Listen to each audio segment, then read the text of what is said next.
On évoquait l'irruption massive d'Internet en Iran. Autre domaine où le net gagne du terrain, les enquêtes de police dans des pays comme la Suisse. On sent bien que les tabous sont en train de sauter. Internet devient crucial pour rechercher des suspects. Les uns s'en réjouissent, les autres craignent les dérives. Michel Kellenberger et une équipe de caméramens de la TSR.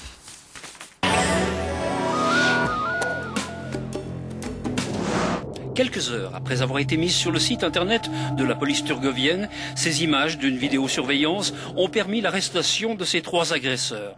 Mais si efficace soit-il, ce procédé toujours plus utilisé est-il admissible? Peut-être une telle photo réapparaîtra dans le futur et un futur employeur va utiliser ce photo. Alors, ce sont des craintes avec toutes les données personnelles sur Internet, que ces données restent éternellement sur Internet.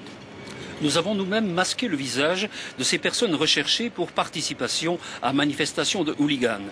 Sur le site Police de Berne, les visages sont reconnaissables. Est-ce justifiable? L'infraction est-elle si lourde? Avez-vous déjà vu une fois une de ces bougies que certains supporters, entre guillemets, incendient dans le stade? La température de ces bougies dépasse les 1000 degrés.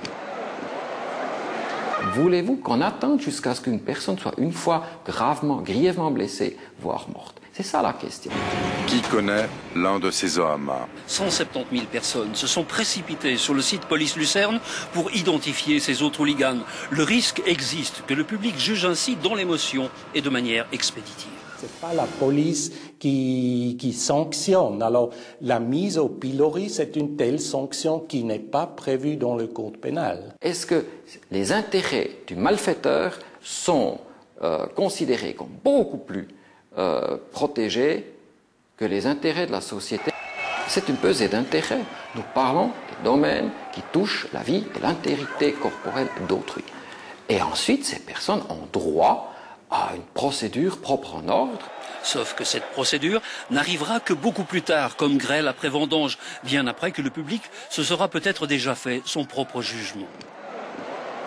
On est dans un état de droit, avec un système juridique qui fonctionne, chacun a le droit d'être défendu, et on ne peut pas se retrouver avec un risque de sanction populaire à travers Internet.